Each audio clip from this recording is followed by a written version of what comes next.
I'm J.B. Landay, and I served for almost 38 years as a local union rep for a federal sector union in Atlanta, Georgia. During the Reagan administration, the president issued an executive order which prohibited federal sector unions from organizing voter registration drives, as astounding as that may seem. A lot of nonprofit groups did it, but President Reagan had it in for federal sector unions.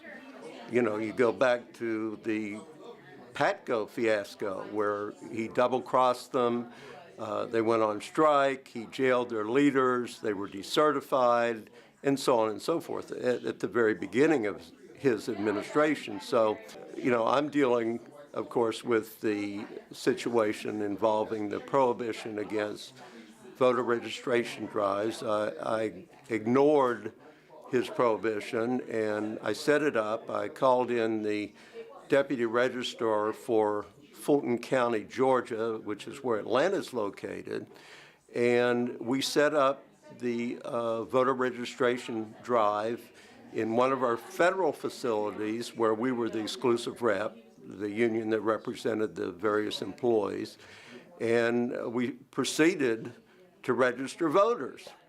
However, we were interrupted by a raid conducted by the federal marshals and ordered to cease and desist. And the deputy registrar was given 5 minutes to clear out or else be jailed by the federal marshals, and asked me for my advice. And I could put myself at risk, but I didn't really feel at the time that I could put somebody else at risk. So even though she asked me what to do, I said that it was up to her, and ultimately she shut things down and the federal marshals left. But we took the case all the way up to the U.S. Supreme Court, and we won.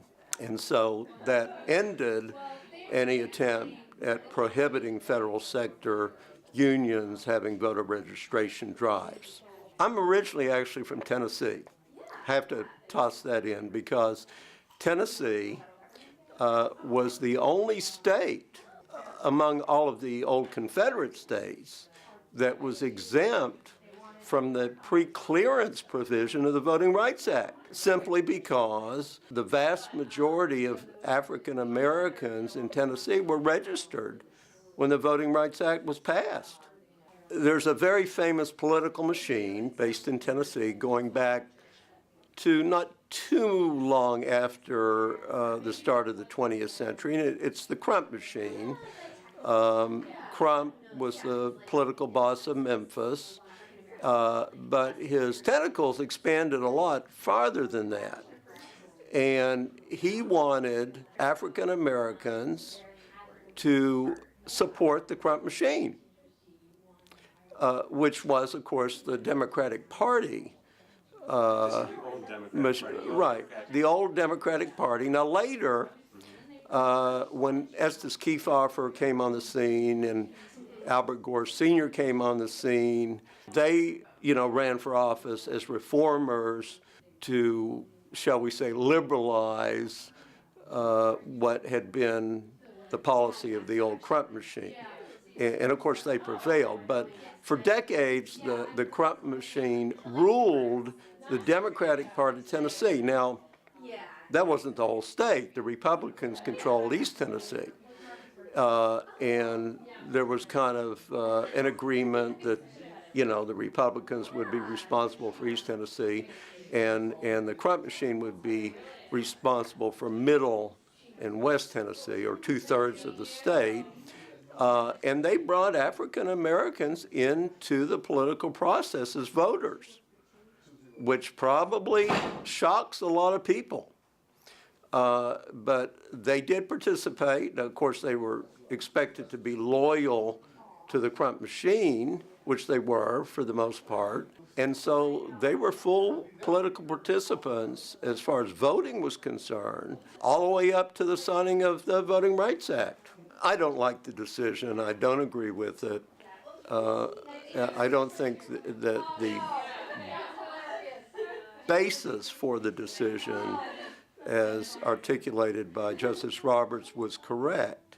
However, there's no question that the number of losses to voter participation is relatively small. There shouldn't be any, but it probably should be acknowledged that the losses are relatively small compared to the gains that came from the original Voting Rights Act. I certainly think that the Congress should, pass effective legislation to get rid of even the kind of hurdles that the recent Supreme Court decision put up. Considering your background with voting registration among federal workers and your observations coming from Tennessee, and the losses that you believe are not as great as the gains that were made in 1965 or as a result of the 1965 Act, can you talk at all about your observations of voting participation in general and the polarization of our polity and the disaffection of voters from the process, believing that their vote doesn't count or doesn't matter? Do you think that that's... Well, can you step forward? That's interesting. Actually, back just a little bit. I'm trying to get the light. Okay. A little further. A little further. This way just a little bit. Thanks. I hate to do this to you. It's just, oh, there we go. Big, sorry. Back this way. The light is hitting. Forget it. Just keep going. Just keep going. Oh, it's perfect now. Okay. Sorry.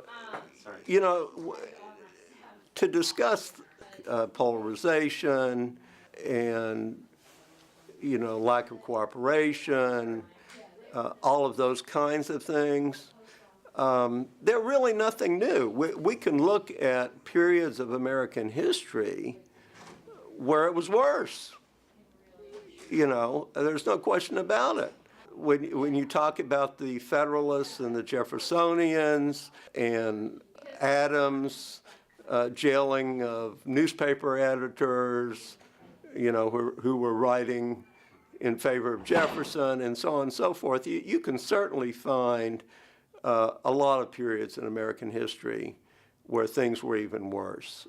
My concern right now is not even the polarization, but the rightward trend of both parties.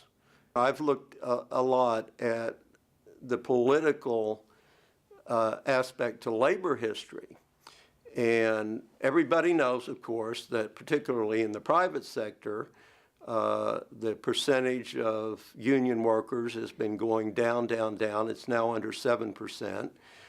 And the response to union demands in the Congress has been going down in a similar manner. They go together. So that when union membership was at 35%, as it was in 1950, Congress was a lot more responsive. Now, there was that temporary Republican Congress under Truman that passed the Taft-Hartley Act, not just Republicans, Southern Democrats as well, except for Kefauver and the two Alabama senators, Sparkman and Hill. Most people probably don't know that they voted against the Taft-Hartley. Even though money in politics has been at the forefront, I understand that, and the media certainly has spent a lot of time dealing with that issue over the recent period. I don't think it really is as important as it's made out to be. First of all, at least in presidential elections, we've been increasing voter participation. And so, if you look at that, it doesn't tell you that people are disenchanted. Obviously, we've always had low voter turnout in off-year elections, no question. I think that the local political situation is far more precarious than the federal, simply because people don't pay attention to it. And so you can get a little bit of money from the wrong kind of source to go a long way in the case of a local election. On the other hand, even though that's true, the federal role vis-a-vis the local role over the last 50 or 60 years has become more and more important. So there are a lot of different ways to look at it. There's been a constituency, obviously, not given full citizenship rights. And we're talking about people who live in the District of Columbia.